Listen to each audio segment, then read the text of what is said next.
Naomi's hand trembled as she felt the man's fingers dig into her arm, his grip bruising and deliberate.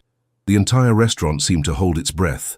She had endured disrespect before, came with the territory of being a black waitress in an upscale establishment, but this was different.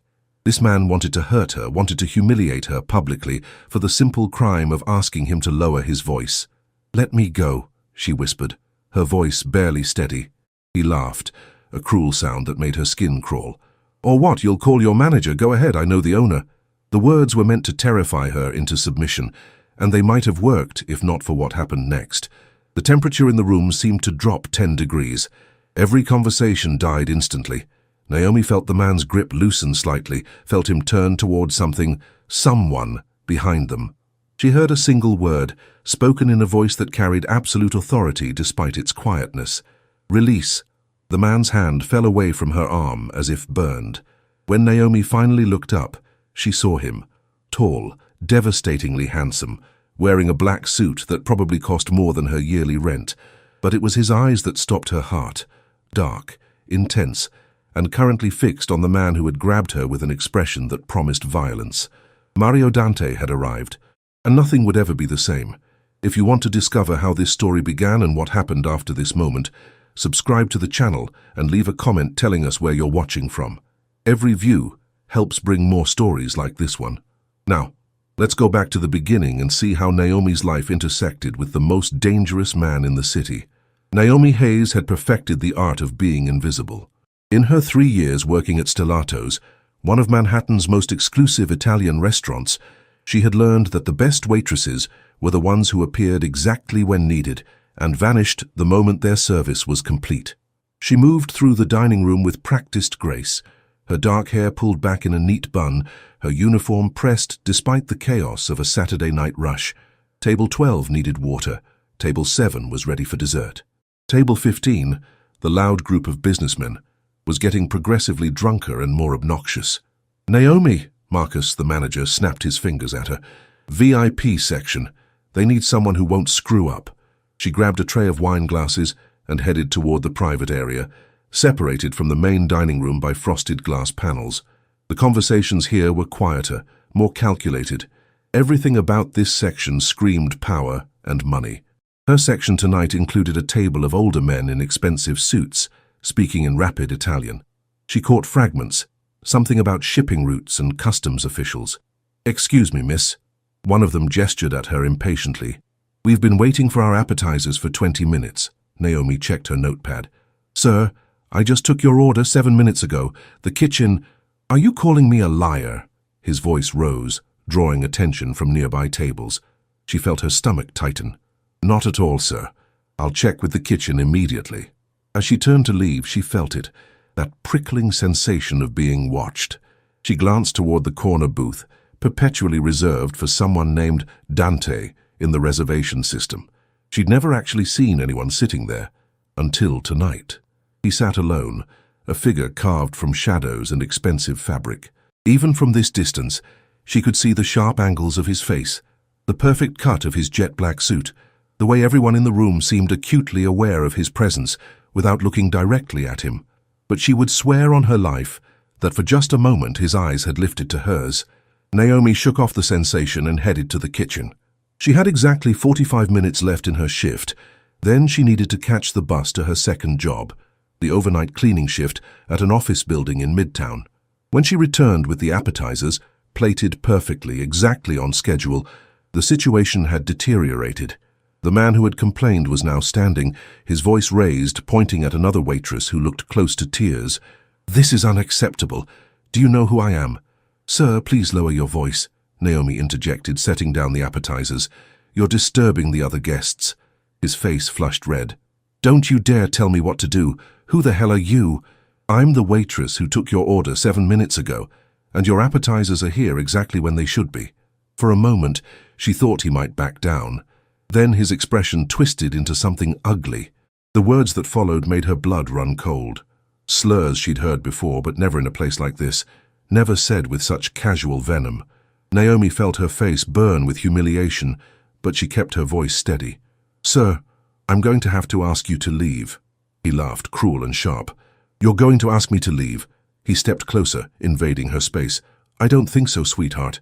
His hand shot out and grabbed her arm, fingers digging into her flesh with deliberate cruelty. The pain was immediate and shocking. "Let me go," she managed, her voice cracking. "Or what?" He leaned in, his breath reeking of expensive wine. "You'll call your manager? Go ahead. I know the owner." Then the temperature in the room dropped. She felt it before she saw anything. A shift in the air, a sudden tension that made every hair on her body stand on end. The man's grip loosened slightly.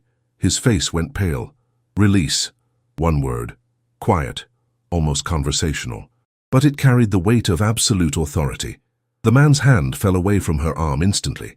Naomi stumbled back, cradling her bruised arm, and finally looked up. Mario Dante stood 3 feet away. Up close, he was even more imposing, easily 6'3", broad shoulders filling out his suit perfectly, dark hair styled with casual elegance. But it was his face that made her breath catch. Devastatingly handsome, yes, but there was something dangerous in those dark eyes, something that suggested violence was always just beneath the surface. He wasn't looking at her. His entire focus was on the man who had grabbed her. "Mr. Dante," the man stammered, all his earlier bravado evaporating. "I didn't know, I wasn't—" "You grabbed her." Each word was precisely articulated, almost gentle. Somehow that made it more terrifying. "Explain."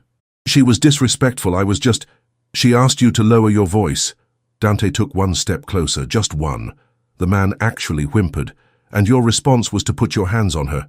In my restaurant." "Your restaurant?" Naomi's mind reeled. "I'll leave," the man said quickly. "Right now, I'm sorry. You'll leave when I tell you to leave. First, you'll apologize. To her." The man turned to Naomi, his face a mask of humiliation and fear. "I apologize. Sincerely." Naomi nodded, not trusting her voice. Dante studied the man for a long moment. "If I ever hear that you've spoken to anyone the way you spoke to her tonight, in any establishment in this city, you'll discover exactly how extensive my influence is. Do you understand?" "Yes, sir, it won't happen again." "Leave." The man practically ran from the restaurant. Silence blanketed the VIP section.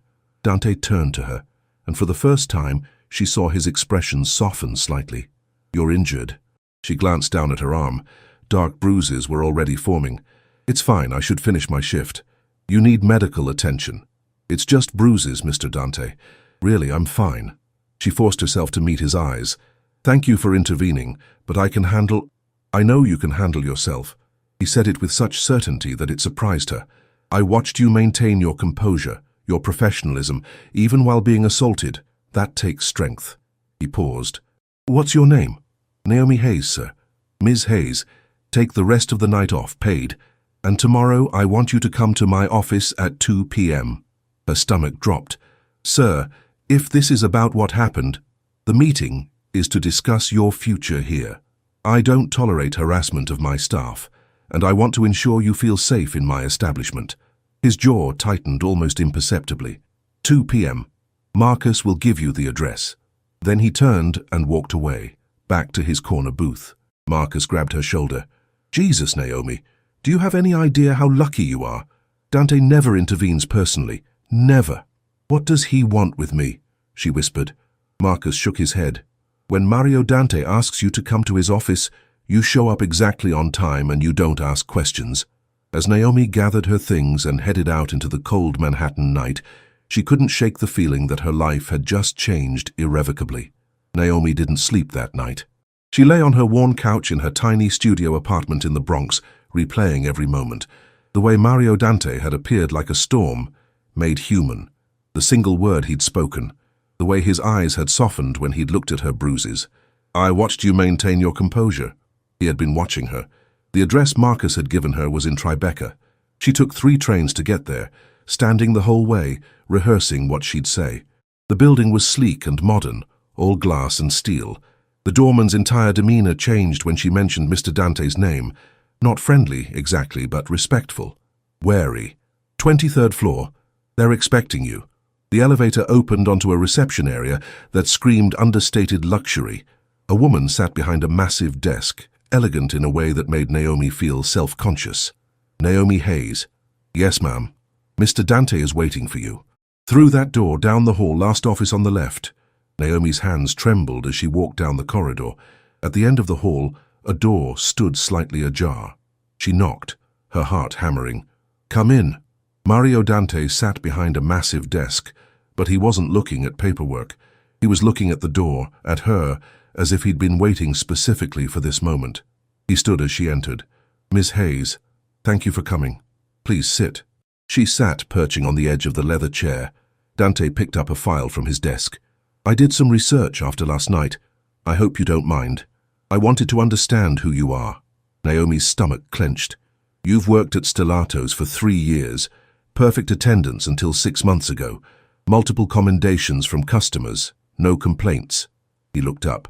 "You also work overnight shifts at Prestige Cleaning Services and weekend mornings at a coffee shop in Harlem." She felt exposed. "I need the money. 3 jobs, that's not sustainable. It's what I have to do. Why?" Something in his eyes, genuine curiosity, not judgment, made her tell the truth. "My mother has multiple sclerosis. She can't work. I pay for her care facility, her medications, everything she needs." Dante nodded slowly. "And your father?" "Died when I was 15. Heart attack." "I'm sorry." The words sounded genuine. "Why are you here, Miss Hayes?" "Because what happened last night was unacceptable, and because I want to make you an offer." He leaned back. "I need a personal assistant, someone trustworthy, intelligent, capable of handling high-pressure situations with grace, someone like you." Naomi blinked. "You want to hire me?" "Sir, I'm a waitress. You have 3 years of experience managing difficult personalities, navigating complex social situations, and maintaining composure under pressure." He named a salary that made her head spin, plus health insurance that will cover your mother's medications, standard business hours, no more night shifts. It was too good to be true. "What's the catch?" she asked bluntly. A small smile tugged at his mouth. "The catch is that the job will be demanding. I keep unusual hours, deal with unusual people, and occasionally end up in unusual situations. You'd need to be discreet, adaptable, and willing to trust me even when you don't understand what's happening." "What kind of unusual situations?" "The kind where you might meet people who operate outside traditional business structures." He said it carefully. "I own multiple businesses, restaurants, clubs, real estate. Some of my associates are colorful." "You're telling me you're connected to organized crime," she said flatly. His expression didn't change. "I'm telling you that I operate in a world where power is currency and loyalty is everything. What you choose to believe beyond that is your decision." Naomi should have been terrified, but she thought about her mother, about the medical bills, about the bruises on her arm from a man who thought he could hurt her with impunity. She thought about how Mario Dante had protected her with a single word. "If I say yes, what exactly would my job entail?" "Managing my schedule, screening calls and visitors, accompanying me to meetings when appropriate, handling correspondence," he paused, "and occasionally providing an outside perspective when I need someone to tell me I'm being unreasonable." "You want me to argue with you?" "I want you to be honest with me. Most people tell me what they think I want to hear. That's useless. I need someone who will tell me the truth." His gaze intensified. "Last night, you stood up to a man who was bullying you, even though you had everything to lose. That takes courage. That's what I need." When had being reasonable ever gotten her anywhere? "I'd need to give 2 weeks' notice," she heard herself say. Dante shook his head. "You're done there as of yesterday. I'll compensate you for the notice period. You can start here tomorrow." She thought about her mother, about the overnight shifts that left her exhausted, about actually sleeping at night. "Tomorrow works," she said. Dante stood and extended his hand. "Welcome aboard, Miss Hayes." She took his hand, feeling the warmth of his skin, the strength in his grip. For just a moment, their eyes met, and she saw something flicker in his expression. Interest, curiosity, something that made her pulse quicken. "Anna at the front desk will handle your paperwork. Be here at 8 a.m. tomorrow." He pulled a card from his drawer. "This is my personal number. If you have any questions or concerns, call me. Anytime." As she turned to leave, his voice stopped her. "Ms. Hayes." She looked back. "What happened last night should never have happened, but I'm glad it brought you here. Something tells me we're going to work very well together." Naomi left the building in a daze. As she walked to the subway, her phone buzzed. "An unknown number. Your first assignment starts now. There's a car waiting for you on the corner. Get in. MD." She looked up. Sure enough, A sleek black SUV idled at the curb. The back door opened. Mario Dante sat inside. "Change of plans. I have a meeting across town in 20 minutes, and I want you there. Consider it your first day." Every instinct screamed at her not to get in that car, but she thought about what he'd said. "Trust me even when you don't understand." Naomi took a deep breath and climbed into the SUV. "Where are we going?" she asked. Dante glanced at her, something almost like approval in his eyes. "To meet someone who will teach you exactly what kind of world you just entered." The SUV cut through Manhattan traffic with an ease that suggested money and influence. Naomi sat stiffly in the leather seat, hyper-aware of Mario Dante's presence beside her. He was typing something on his phone, giving her time to process. "Nervous?" he asked without looking up. "Should I be?"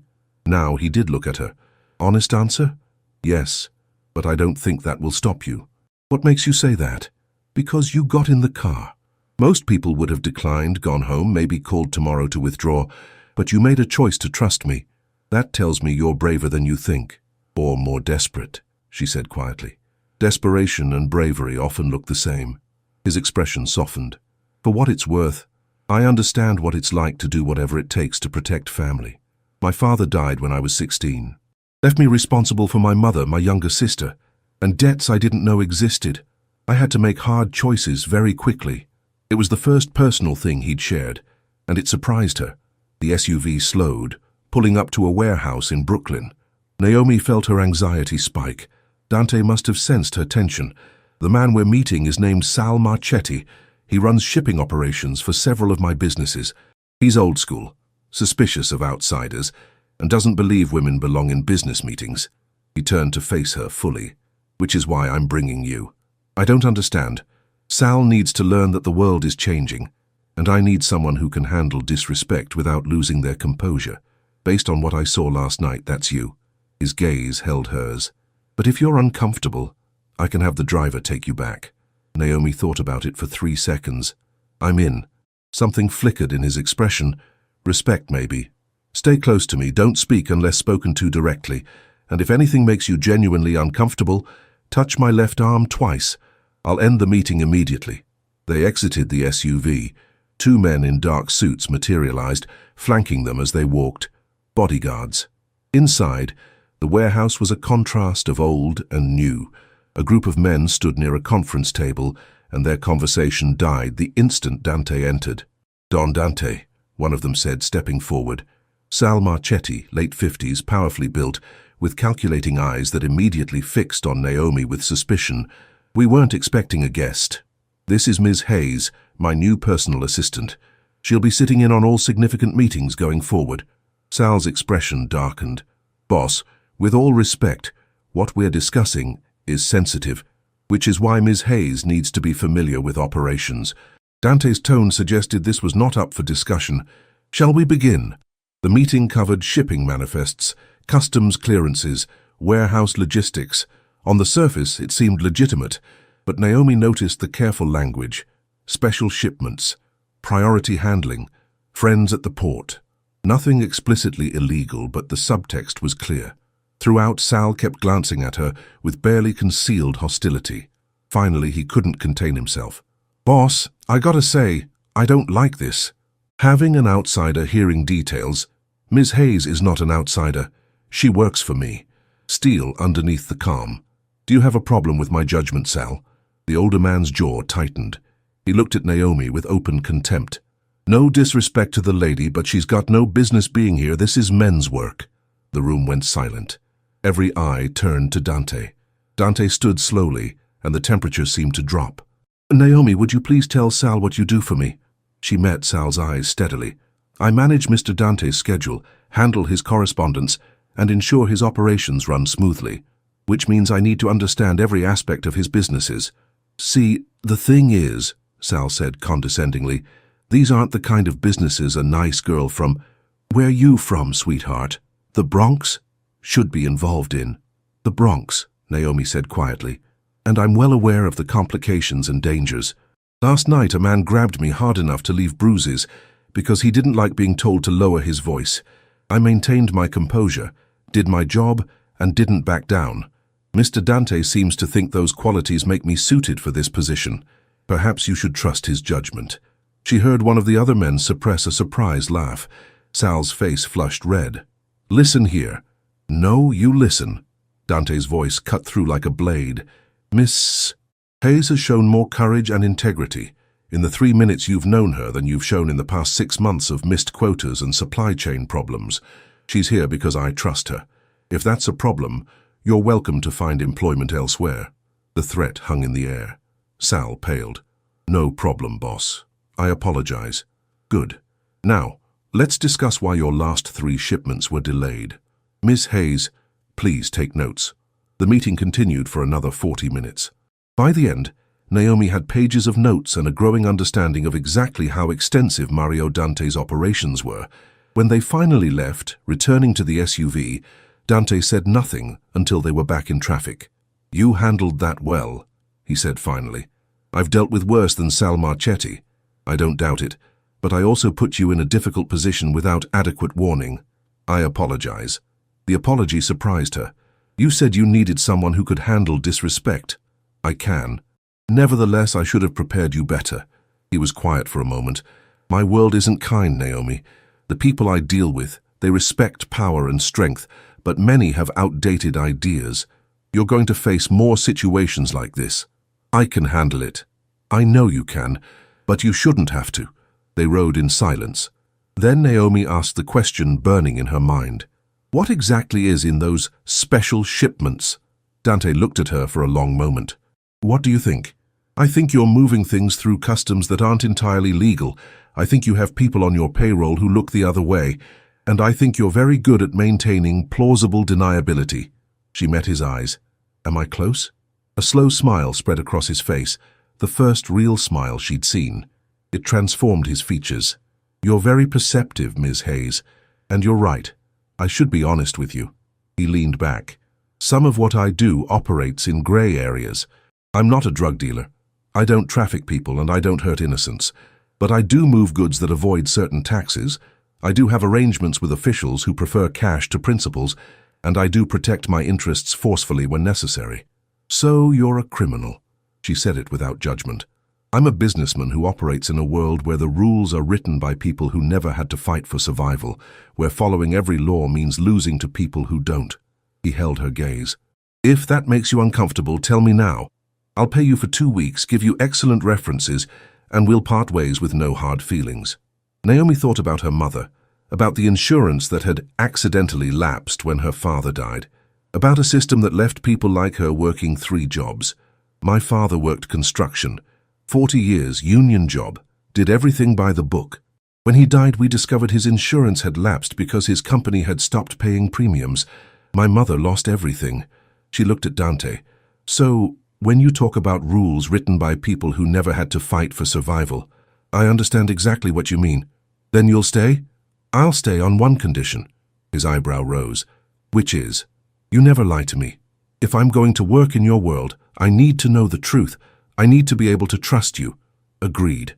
He extended his hand. To honesty. She shook it, feeling the warmth of his skin. And this time, when their eyes met, neither of them looked away. The SUV pulled up in front of her building. She hadn't given the address, which meant he'd already known where she lived. That should have been creepy, but somehow it felt like being seen. 8 a.m. tomorrow, Dante said. And Naomi, thank you for trusting me today. Thank you for being honest. As she climbed out, she felt his eyes on her. When she turned back, he was watching her with an expression she couldn't quite read. Intense, thoughtful, almost protective. Lock your door, and call me if you need anything. Anything at all. The SUV pulled away, leaving her standing on her familiar street corner that suddenly felt like the edge of a new world. 3 weeks into her new job, Naomi had settled into a rhythm that still felt surreal. She started each morning at Dante's Tribeca office, accompanying him to restaurants where the best tables materialized instantly, to nightclubs where everyone seemed to both fear and respect him. And slowly, she was beginning to understand the true scope of Mario Dante's empire. Import, export operations, nightclubs that laundered money, real estate investments, protection services. It was organized crime, yes, but organized with such precision it functioned like any corporate empire. Through it all, Mario Dante remained exactly what he'd promised, honest with her, protective of her, surprisingly easy to work with. He valued her input, listened when she flagged problems, never made her feel like just a decorative assistant. And if she'd started noticing other things, the way his eyes lingered on her sometimes, the careful way he never stood too close, the protective edge in his voice when other men spoke to her dismissively, well, she was trying very hard not to think about that. "Naomi, I need you to cancel my 3 o'clock, Dante said, appearing in her doorway. "Something's come up." She checked his calendar. "The 3 o'clock is with Councilman Harris. Then he can be unhappy. I need to handle a family matter." Family. In 3 weeks, Dante had never mentioned family beyond that one brief comment. "Is everything okay?" she asked, perhaps overstepping. He hesitated, then sighed. "My sister Lucia is arriving at JFK in 2 hours. She's been studying art in Florence for the past 4 years, and she's decided to come home unexpectedly, which usually means trouble.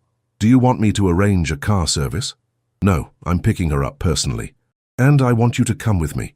Naomi blinked. "Sir, that seems personal. Call me Mario when we're not in business meetings. And yes, it's personal, which is exactly why I want you there. Lucia can be difficult. She has opinions about my life choices, and having a buffer might keep us from arguing immediately." He gave her a wry smile. "Plus, she'll be curious about you." The casual way he'd said, "Call me Mario," made something flutter in Naomi's chest. "All right, I'll clear your schedule." 2 hours later, they stood in international arrivals at JFK. Dante had changed into dark jeans and a cashmere sweater that somehow made him look even more devastating.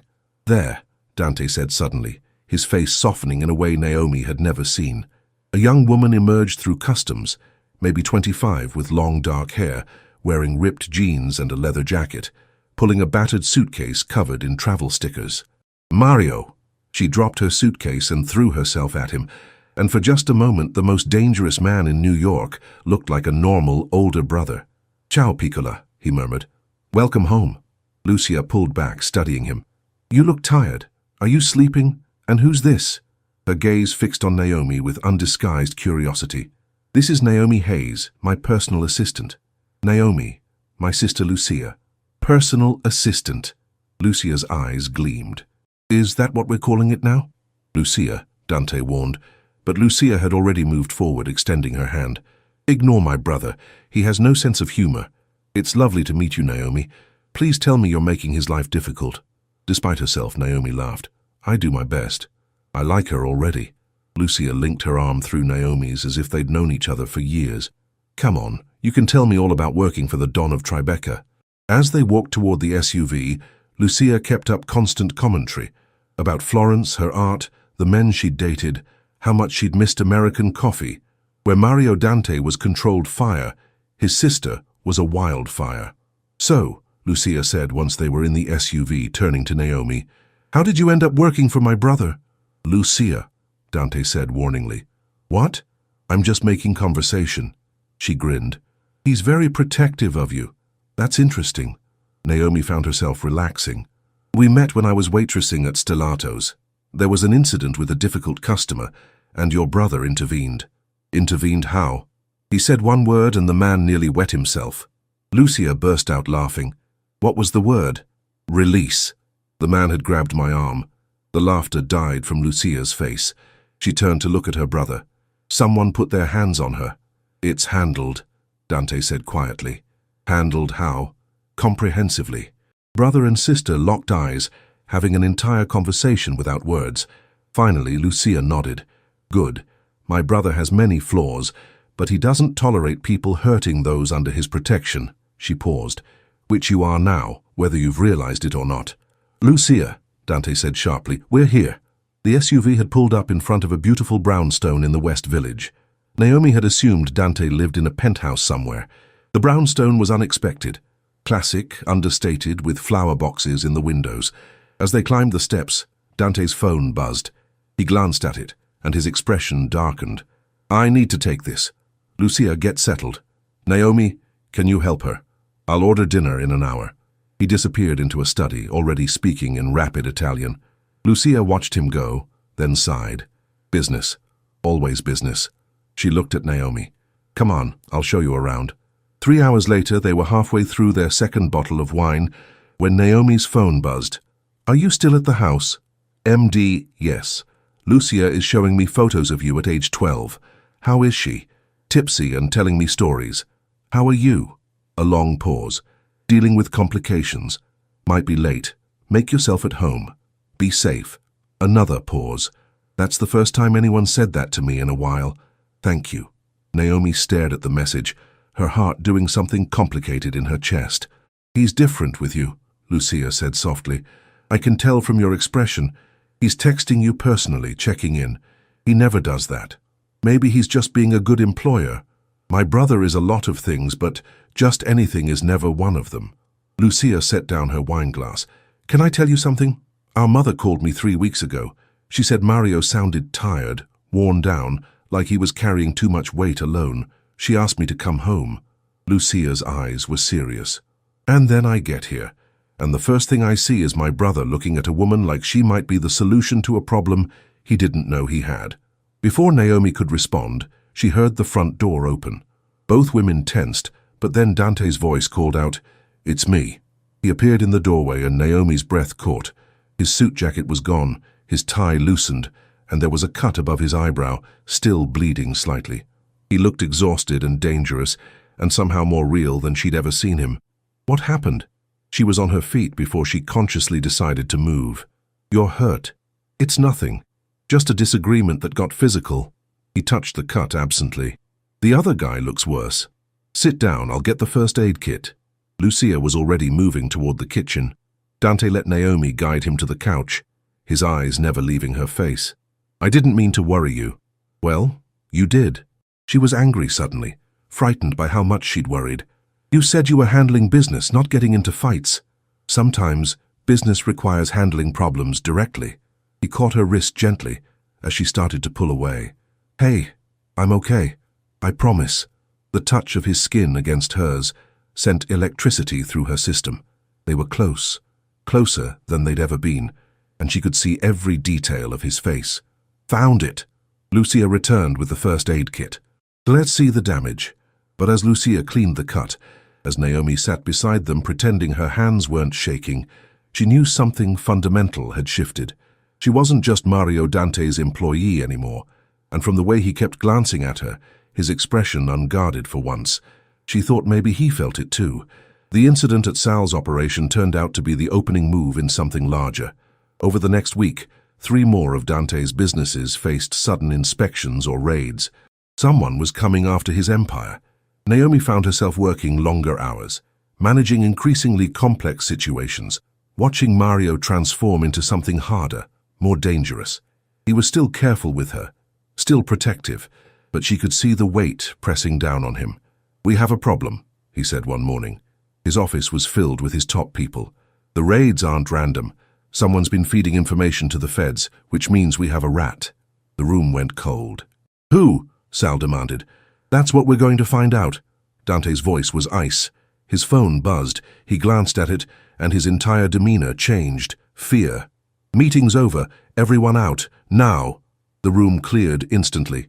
Naomi started to follow, but Dante caught her arm. "Not you. I need—" He stopped. "It's my mother. She's in the hospital." "What happened?" "Heart attack. Lucia's with her now." His hands were shaking slightly. "I need to go, but I can't leave everything here unmanaged with a traitor somewhere." "I'm coming with you," she said firmly. "Whatever needs managing can wait. Your mother needs you." He looked at her for a long moment, and she saw something break in his expression. "Thank you," he whispered. Mount Sinai Hospital 30 minutes later. Lucia sat in the waiting room, mascara streaked down her face. "She's stable," Lucia said. "But Mario, it was bad." Dante pulled his sister into his arms, and Naomi looked away, giving them privacy. "Can I see her?" he asked quietly. "Room 412. She's been asking for you." Dante looked at Naomi. "Will you wait here? With Lucia?" "Of course." He disappeared down the corridor, and Lucia collapsed into a chair, pulling Naomi down beside her. "He's going to blame himself. That's what he does. Takes responsibility for everything. Carries all the weight." Naomi thought about watching Mario manage an empire while someone worked to destroy it. "He has you, and he has me now. He doesn't have to carry everything alone." Lucia looked at her, really looked at her. "You're in love with him." Naomi opened her mouth to deny it, then stopped, because she realized Lucia was right. Somewhere between the first moment he'd defended her and now, she'd fallen completely in love with Mario Dante. "I can't be," she whispered. "Why not?" "Because he's Mario Dante, because he's my boss, because you're scared," Lucia finished gently. "Welcome to the club. Everyone who loves my brother is scared, but he's worth it." Before Naomi could respond, Mario reappeared. His eyes were red-rimmed. "She's sleeping now. The doctors say she'll need surgery, but they think she'll recover." He sat down heavily, and without thinking, Naomi reached over and took his hand. He gripped it like a lifeline. "She made me promise to stop working so hard, to find someone who makes me happy. She said life's too short to spend it alone." Lucia stood. "I'm going to get coffee. I'll be back in 15 minutes. Alone in the waiting room, Mario finally turned to look at Naomi, really look at her. "I don't know what I would have done if you hadn't been there today. You've become essential to me, Naomi, not just as an assistant, as someone I trust, someone who makes the weight feel lighter." Her heart was hammering.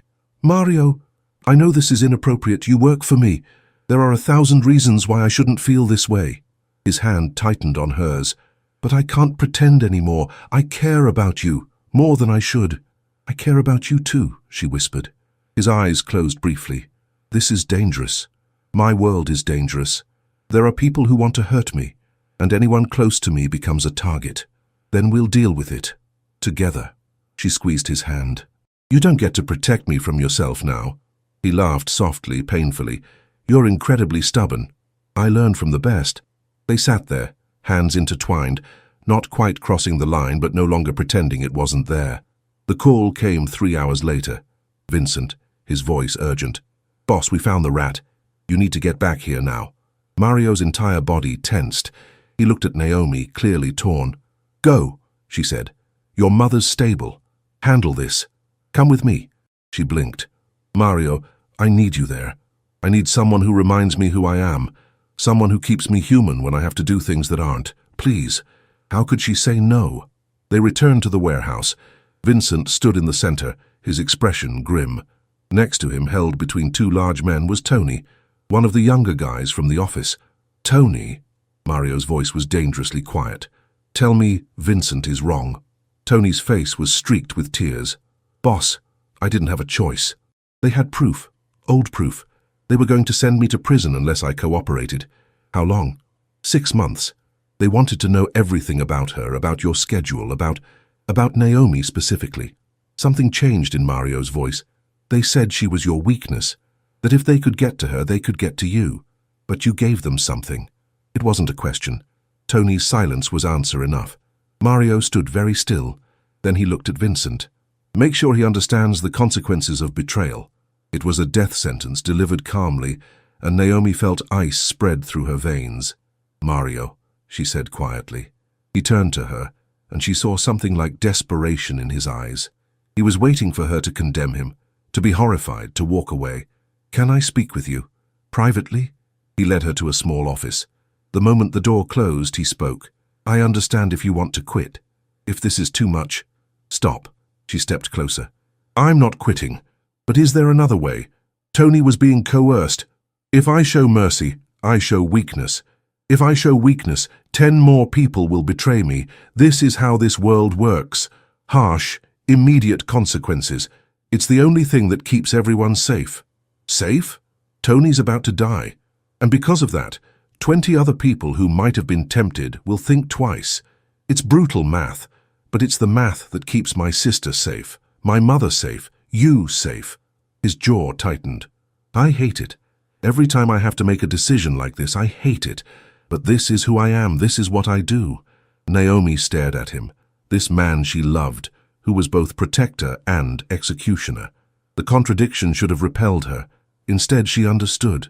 "He put a target on my back," she said quietly. "You are." Mario's voice was raw.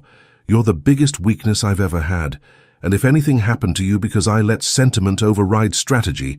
He stopped. "I can't let him live, Naomi." She thought about her mother, about the dangerous world where mercy was mistaken for weakness. She thought about how violence could erupt, about how the real world was rarely as simple as right and wrong. "I understand," she said finally. "I don't like it, but I understand." Relief flooded his expression. "You're not leaving. I'm not leaving. But Mario—" She stepped closer, close enough to feel the heat of his body. "If I'm your weakness, then you're mine too. Which means we protect each other. No more carrying everything alone, deal? Naomi, you don't know what you're signing up for." "Yes, I do. I'm signing up for you, all of you." She reached up and cupped his face. "So stop trying to push me away." He closed his eyes, leaning into her touch. "You're the bravest person I've ever met. Or the craziest." That too. When he opened his eyes, they were filled with an intensity that stole her breath. "I'm going to kiss you now. And once I do, there's no going back. Are you absolutely sure?" In answer, she pulled his face down to hers. The kiss was everything. Gentle at first, almost reverent, his hands framing her face like she was something precious. Then deeper, more urgent, weeks of denied attraction pouring into the connection. He kissed her like she was oxygen, and he'd been drowning. When they finally broke apart, he pressed his forehead to hers. "Mine," he whispered. "You're mine now." "And you're mine," she replied, "which means no more dealing with traitors alone." He laughed softly. "You're going to make my life very complicated." "Good. You were getting boring." This time, when he kissed her, she could feel him smiling. Outside, Vincent was waiting. He took one look at them, at their joined hands, at the way Mario stood protectively close, and nodded once. "About time, boss." "Handle Tony," Mario said quietly. "But make it quick. No suffering." As they left the warehouse, Mario tucked Naomi against his side. "I need to go back to the hospital. Will you come?" "Always." In the SUV, he pulled her close, and she rested her head on his shoulder, feeling the steady beat of his heart. "I love you," Mario said suddenly, quietly. "I know it's too soon, but I need you to know. I love you, Naomi Hayes, and I will do everything in my power to keep you safe." She tilted her head up to look at him. "I love you too. Even though you're impossible and dangerous and have terrible taste in business associates." He laughed, genuine and warm. Tony was Vincent's hire, for the record. "Then Vincent has terrible taste." They rode the rest of the way in comfortable silence, two people who'd found each other in the strangest circumstances, who'd chosen each other despite 1,000 reasons not to. And as the city lights blurred past the windows, Naomi thought that maybe, just maybe, they'd make it work. The wedding was small, private, and completely perfect. Just family and a handful of trusted friends in the garden behind their brownstone in the West Village. Lucia cried through the entire ceremony. Mario's mother, recovered and healthier than she'd been in years, beamed from the front row. And Naomi, in a simple ivory dress, promised to love this impossible man for the rest of her life. "I never thought I'd get here," Mario whispered during their first dance. "I thought my life was about duty and power and control, and then you walked into it and everything changed. Well, someone had to remind you that there's more to life than empire building." She stood on her toes to kiss him lightly. "You were becoming insufferable." "Was?" "Are. Present tense. You're still insufferable. But you're my insufferable crime boss." He laughed, spinning her gently. Around them, their guests celebrated. Vincent dancing with Maria. Sal attempting to teach Lucia some complicated Italian dance. Mario's mother holding court with the chef from Stellato's. The business had stabilized. Mario had streamlined operations, brought in new leadership, and, with Naomi's encouragement, started investing in legitimate ventures. He was still powerful, still dangerous when needed, but he'd found balance, and Naomi had found her place. She no longer worked as his assistant. She'd transitioned into managing his charitable foundation, funding community programs, providing scholarships, supporting families in need. It was her way of balancing the scales. "What are you thinking about?" Mario asked. "How unlikely all of this is. A waitress and a crime boss. The best love stories usually sound impossible." He kissed her forehead. "Thank you for not running when you had the chance. Thank you for giving me a choice." As the night wore on, as guests gradually departed, Mario and Naomi stood together in their garden, his arms wrapped around her from behind. "Ready for the next chapter?" he murmured. She thought about the pregnancy test hidden upstairs, about the news she'd share with him tonight, about the family they were building. "Always," she said, "as long as we're writing it together." "Always together," he agreed. And as the city lights twinkled beyond their garden walls, Naomi reflected on how a single moment of violence had led her here, to love, to family, to a future she'd never imagined.